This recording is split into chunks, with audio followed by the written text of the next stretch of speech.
Hi hello ಎಲ್ರಿಗೂ ನಮಸ್ಕಾರ. ನೀವು ನೋಡ್ತಾ ಇದ್ದೀರಾ Megha Harsha vlogs. Welcome back to my channel. ಎಲ್ಲರೂ ಹೇಗಿದ್ದೀರಾ? ಎಲ್ಲರೂ ತುಂಬಾನೇ ಚೆನ್ನಾಗಿದ್ದೀರಾ ಅಂತ ತಿಳ್ಕೊತೀನಿ. ನನಗೆ ಸ್ವಲ್ಪ ಹೆಲ್ತ್ ಪ್ರಾಬ್ಲಮ್ ಆಗಿತ್ತು, ಹಾಗಾಗಿ ಯಾವುದೇ ರೀತಿ ವಿಡಿಯೋಸ್ ಮತ್ತು ವ್ಲಾಗ್ಸ್ನ ಅಪ್ಲೋಡ್ ಮಾಡೋದಕ್ಕಾಗಿಲ್ಲ. ಇವತ್ತು ಜಸ್ಟ್ ರೆಸಿಪಿ ವಿಡಿಯೋನ ಮಾತ್ರ ಆಗ್ತಾ ಇದ್ದೀನಿ, ಯಾವುದೇ ರೀತಿ ವ್ಲಾಗ್ಸ್ ಆಗ್ತಾ ಇಲ್ಲ. ಇವತ್ತು ಬೆಳಗ್ಗೆ ಬ್ರೇಕ್ಫಾಸ್ಟ್ಗೆ ಅಂತ ಹೇಳಿ ವೆಜಿಟೇಬಲ್ ಪಲಾವ್ನ ಮಾಡಿದೆ, ಅದರ ರೆಸಿಪಿನ ಮಾತ್ರ ಶೇರ್ ಮಾಡ್ತಾ ಇದ್ದೀನಿ. ವಿಡಿಯೋನ ಸ್ಕಿಪ್ ಮಾಡದೆ ಕೊನೆವರೆಗೂ ನೋಡಿ, ಹಾಗೆ ನಮ್ಮ ಚಾನಲ್ಗೆ ಸಪೋರ್ಟ್ ಮಾಡಿ. ಫಸ್ಟ್ ಒಂದು ಕುಕ್ಕರ್ನ ತೊಗೊಂಡು ಸ್ಟವ್ ಆನ್ ಮಾಡಿ ಒಂದು 5ರಿಂದ 6 ಸ್ಪೂನ್ ಆಗುವಷ್ಟು ಎಣ್ಣೆನ ಹಾಕೋತಾ ಇದ್ದೀನಿ. ಎಣ್ಣೆ ಸ್ವಲ್ಪ ಬಿಸಿ ಆದಮೇಲೆ 1 ಇಂಚ್ ಆಗುವಷ್ಟು ಚಕ್ಕೆ ಮತ್ತು ಒಂದು 4ರಿಂದ 5 ಲವಂಗ, 2 ಏಲಕ್ಕಿ ಇಷ್ಟನ್ನ ಹಾಕೊಂಡು ಇದ್ರ ಜೊತೆಗೆ ಒಂದು ಪಲಾವ್ ಎಲೆನ ತಗೋತಾ ಇದ್ದೀನಿ. ಮತ್ತು ಒಂದು ಅನಾನಸ್ ಫ್ಲವರ್ನ ಬಿಡಿಸಿರೋದ್ರಿಂದ ಆ ಥರ ಎಷ್ಟ್ಲು ಥರ ಕಾಣಿಸ್ತಾ ಇದೆ. ಒಂದು ಪಲಾವ್ ಎಲೆ ಮತ್ತು ಒಂದು ಸ್ಪೂನ್ ಆಗುವಷ್ಟು ಜೀರಿಗೆ ಮತ್ತು 1 ಸ್ಪೂನ್ ಸಾಸಿವೆ ಇಷ್ಟನ್ನ ಹಾಕೊಂಡು ಒಂದು 30 ಸೆಕೆಂಡ್ಸ್ ಫ್ರೈ ಮಾಡ್ಕೊಳ್ಳಿ. ಇದನ್ನು ಲೋ ಫ್ಲೇಮಲ್ಲೇ ಫ್ರೈ ಮಾಡ್ಕೊಳ್ಳಿ, ಸ್ವಲ್ಪ ನಿಧಾನಕ್ಕೆ ಫ್ಲೇವರ್ ಬಿಡಲಿ ಅಂತ ಹೇಳಿ ಅಷ್ಟೇ. ನಂತರ ಅದಕ್ಕೆ ಒಂದು 10ರಿಂದ 15 ಬೆಳ್ಳುಳ್ಳಿ ಎಷ್ಟನ್ನ ಸಿಪ್ಪೆ ತೆಗೆದು ಜಜ್ಜಿಟ್ಕೊಂಡಿದ್ದೀನಿ, ಮತ್ತು ಅದನ್ನು ಹಾಕೊಂಡು ಫ್ರೈ ಮಾಡ್ಕೋತಾ ಇದ್ದೀನಿ. ಇವಾಗ ಒಗ್ಗರಣೆಗೆ ಹಸಿ ಕರ್ಬೇವಿನ ಸೊಪ್ಪಿಲ್ಲ ಅಂತೇಳಿ ಸ್ವಲ್ಪ ಕರ್ಬೇವಿನ ಸೊಪ್ಪನ್ನ ಒಣಗಿಸಿ ಎತ್ತಿಟ್ಕೊಂಡಿದ್ದೆ, ಅದನ್ನೇ ಸೇರಿಸ್ತಾ ಇದ್ದೀನಿ. ಅದಕ್ಕೆ ಸ್ವಲ್ಪ ಕರ್ಬೇವಿನ ಸೊಪ್ಪು ಗ್ರೀನ್ ಆಗಿಲ್ಲ, ಕಲರ್ ಚೇಂಜ್ ಆಗಿದೆ ಅಷ್ಟೇ. ಇದಾಕಿದ್ಮೇಲೆ ಮತ್ತೆ ಒಂದ್ಸಲ ಫ್ರೈ ಮಾಡಿಕೊಂಡು ಒಂದು ಮೀಡಿಯಮ್ ಸೈಜ್ದು 2 ಈರುಳ್ಳಿನ ಉದ್ದುದಕ್ಕೆ ಹೆಚ್ಚಿಟ್ಕೊಂಡಿದ್ದೆ. ಈರುಳ್ಳಿ ಹಾಕೊಂಡು ಕೂಡ ನೀಟಾಗಿ ಈರುಳ್ಳಿ ಫ್ರೈ ಆಗಬೇಕು ಒಗ್ಗರಣೆಲೇ. ಈರುಳ್ಳಿ ಸ್ವಲ್ಪ ಕಲರ್ ಚೇಂಜ್ ಆಗೋವರೆಗೂ ನೀಟಾಗಿ ಫ್ರೈ ಮಾಡ್ಕೊಂಡ್ರೆ ಸಾಕು. ನಂತರ ಇದಕ್ಕೆ ಟೊಮೊಟೊನ ಹಾಕೋಬೇಕು. ಒಂದು ಹುಳಿ ಟೊಮೊಟೊ ಆದರೆ ಒಂದಾದರೆ ಸಾಕು.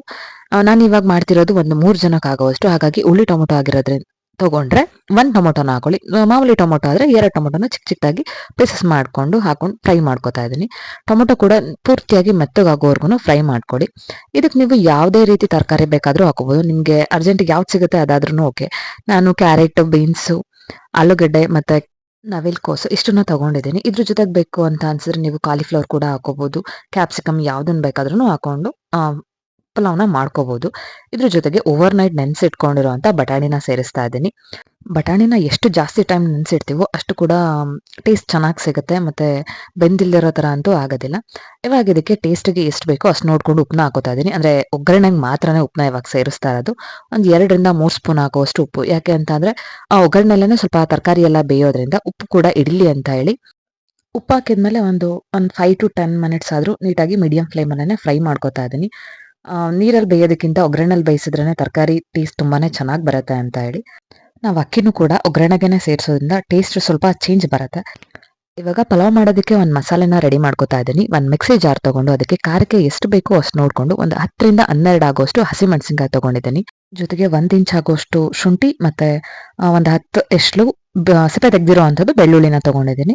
ಇದ್ರ ಜೊತೆಗೆ ಒಂದು 10 ಗೋಡಂಬಿನ ಹಾಕೋತಾ ಇದ್ದೀನಿ. ಗೋಡಂಬಿನ ಹಾಕೊಂಡ್ರೆ ಟೇಸ್ಟ್ ತುಂಬಾ ಚೆನ್ನಾಗಿ ಬರುತ್ತೆ. ಮತ್ತು 1 ಸ್ಪೂನ್ ಜೀರಿಗೆ, 1/4 ಸ್ಪೂನ್ ಆಗುವಷ್ಟು ಅರಿಶಿನ ಮತ್ತು ಒಂದು ಅರ್ಧ ಕಟ್ ಆಗುವಷ್ಟು ಕೊತ್ತಂಬರಿ ಸೊಪ್ಪು. ಇದ್ರ ಜೊತೆಗೆ 1 ಬೌಲು ತೆಂಗಿನ ತುರಿನ ಇಷ್ಟೊಂದು ತೊಗೊಂಡು ಇದಕ್ಕೆ ಸ್ವಲ್ಪ ನೀರು ಸೇರಿಸ್ಕೊಂಡು ನುಣ್ಣಗಾಗೋವರೆಗೂ ರುಬ್ಕೊಳ್ಳಿ. ಪೂರ್ತಿಯಾಗಿ ಪೇಸ್ಟ್ ಆಗೋ ಥರ ರುಬ್ಕೊಂಡ್ರೆ ಸಾಕು, ತರಿಯಾಗಿ ಬೇಡ ಅಂತ ಹೇಳಿ ಅಷ್ಟೇ. ಇವಾಗ ಒಗ್ಗರಣೆ ರೆಡಿ ಆಗಿದೆ. ಇದಕ್ಕೆ ರುಬ್ಬಿಟ್ಕೊಂಡಿರೋ ಅಂಥ ಮಸಾಲೆನ ಸೇರಿಸ್ತಾ ಇದ್ದೀನಿ. ಪೂರ್ತಿ ಮಸಾಲೆನ ಸೇರಿಸ್ಕೊಳ್ಳಿ. ನಂತರ ಅದಕ್ಕೆ ಜಾರಿಗೆ ಸ್ವಲ್ಪ ನೀರು ಹಾಕೊಂಡು ಕೂಡ ಅದಕ್ಕೆ ಹಾಕೊಂಡ್ರೆ ರೆಡಿ ಆಯಿತು. ಇವಾಗ ನೀಟಾಗಿ ಮಿಕ್ಸ್ ಮಾಡಿಕೊಂಡು ಹಸಿ ಸ್ಮೆಲ್ಲೆಲ್ಲ ಹೋಗೋವರೆಗೂ ಫ್ರೈ ಮಾಡ್ಕೋಬೇಕು. ಇಲ್ಲ ಅಂತ ಅಂದರೆ ಸ್ವಲ್ಪ ಸ್ಮೆಲ್ ಥರ ಅಂತ ಅನಿಸ್ಬಿಡುತ್ತೆ. ಅಂದರೆ ಮೆಣಸಿನ್ಕಾಯಿನ ನಾವು ಸುಟ್ಟು ಹಾಕಿಲ್ಲ, ಹಾಗೇನೆ ಹಾಕಿರೋದ್ರಿಂದ ಸ್ವಲ್ಪ ಸ್ಮೆಲ್ ಆಗಿಬಿಡುತ್ತೆ ಅಂತ ಹೇಳಿ ಅಷ್ಟೇ. ನೋಡಿ ಇವಾಗ ಹಸಿ ಸ್ಮೆಲ್ ಎಲ್ಲ ಹೋಗಿ ಕುದಿಯೋದಕ್ಕೆ ಅಂತ ಸ್ಟಾರ್ಟ್ ಆಗಿದೆ. ಇವಾಗ ನಾವು 3 ಜನಕ್ಕೆ ಮಾಡ್ತಿರೋದ್ರಿಂದ ಒಂದು 2 ಲೋಟ ಆಗೋಷ್ಟು ಅಕ್ಕಿನ ತೊಗೊಂಡಿದ್ದೀನಿ.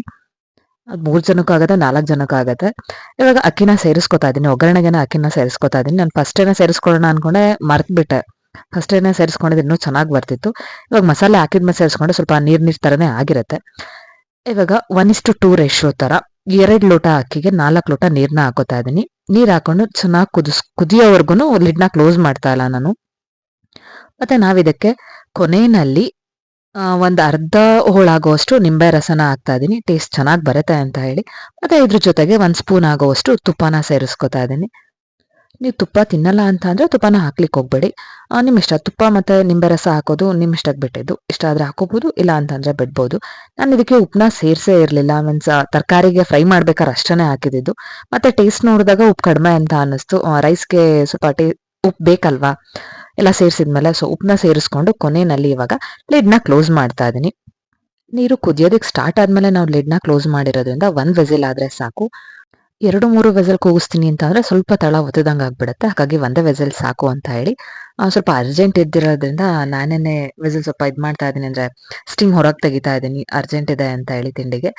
ನೋಡಿ ಮಸಾಲೆ ಎಲ್ಲ ಫುಲ್ ಮೇಲ್ ಬಂದು ನಿಂತಿದೆ. ಇವಾಗ ಇದನ್ನ ನೀಟಾಗಿ ಒಂದ್ಸಲ ಮಿಕ್ಸ್ ಮಾಡ್ಕೊಂಡ್ರೆ ತಿಂಡಿ ರೆಡಿ ಆಯ್ತು. ಅದಕ್ಕೆ ಇವತ್ತು ಸ್ವಲ್ಪ ನೀರು ಜಾಸ್ತಿ ಆಯ್ತು ಅಂತ ಅನ್ಸುತ್ತೆ, ಹಾಗಾಗಿ ಸ್ವಲ್ಪ ಮೆತ್ತಗೆನೆ ಆಗ್ಬಿಡ್ತು, ಉದ್ರಾಗಿ ಬರಲಿಲ್ಲ. ನೀವು ನೋಡ್ಕೊಂಡು ಮನೇಲಿ ಮಾಡ್ಬೇಕಾದ್ರೆ ಸ್ವಲ್ಪ ನೀರು ಕಡಿಮೆನೇ ಹಾಕೊಳ್ಳಿ. ನೀರು ಜಾಸ್ತಿ ಆದ್ರೆ ಈ ಥರ ಮೆತ್ತಗಾಗ್ಬಿಡುತ್ತೆ. ಟೇಸ್ಟ್ ಮಾತ್ರ ತುಂಬಾನೇ ಚೆನ್ನಾಗಿ ಬಂದಿತ್ತು. ಟೇಸ್ಟ್ ವೈಸ್ ಓಕೆ, ಬಟ್ ಸ್ವಲ್ಪ ಮೆತ್ತಗಾಗಿತ್ತು ಅಷ್ಟೇ. ನಿಮ್ಮನೇಲೂ ಕೂಡ ವೆಜಿಟೇಬಲ್ ಪಲಾವ್ನ ಟ್ರೈ ಮಾಡಿ ಟೇಸ್ಟ್ ಹೇಗೆ ಬಂತು ಅಂತ ಹೇಳಿ ನಮ್ಮ ಚಾನಲ್ಗೆ ಕಮೆಂಟ್ ಮಾಡಿ ಹೇಳಿ. ನನ್ನ ಹೆಲ್ತ್ ಪ್ರಾಬ್ಲಮ್ ಸ್ವಲ್ಪ ಕಡಿಮೆ ಆಗೋವರೆಗೂ ನಾನು ಡೈಲಿ ವ್ಲಾಗ್ಸ್ ವಿಡಿಯೋಸ್ನ ಮಾಡೋದಕ್ಕಾಗಲ್ಲ, ಹಾಗಾಗಿ ಅಪ್ಲೋಡ್ ಮಾಡೋದಿಲ್ಲ, ಜಸ್ಟ್ ರೆಸಿಪೀಸ್ನ ಮಾತ್ರ ಹಾಕ್ತಾ ಇದ್ದೀನಿ. ಪ್ಲೀಸ್ ನಮ್ಮ ಚಾನಲ್ಗೆ ಸಪೋರ್ಟ್ ಮಾಡಿ. ಪ್ಲೀಸ್ ನಮ್ಮ ಚಾನಲ್ನ ಸಬ್ಸ್ಕ್ರೈಬ್ ಮಾಡಿಕೊಂಡು ವೀಡಿಯೋಸ್ನ ನೋಡಿ. ಯಾರೆಲ್ಲ ಫಸ್ಟ್ ಟೈಮ್ ನೋಡ್ತಾ ಇದ್ದೀರಾ ಪ್ಲೀಸ್ ಸಬ್ಸ್ಕ್ರೈಬ್ ಮಾಡಿಕೊಂಡು ವೀಡಿಯೋಸ್ನ ನೋಡಿ. ಹಾಗೆ ನಮ್ಮ ಚಾನಲ್ಗೆ ಸಪೋರ್ಟ್ ಮಾಡೋದನ್ನು ಮಾತ್ರ ಮರೆಯಬೇಡಿ. ವೀಡಿಯೋಸ್ಗೆ ಲೈಕ್ ಮಾಡಿ, ಶೇರ್ ಮಾಡಿ, ಕಮೆಂಟ್ ಮಾಡಿ. ಮತ್ತೆ ಮುಂದಿನ ವೀಡಿಯೋದಲ್ಲಿ ಸಿಗ್ತೀನಿ. ಅಲ್ಲಿವರೆಗೂ ಎಲ್ಲರೂ ಹೆಲ್ದಿಯಾಗಿರಿ, ಖುಷಿಯಾಗಿರಿ. Thanks for watching.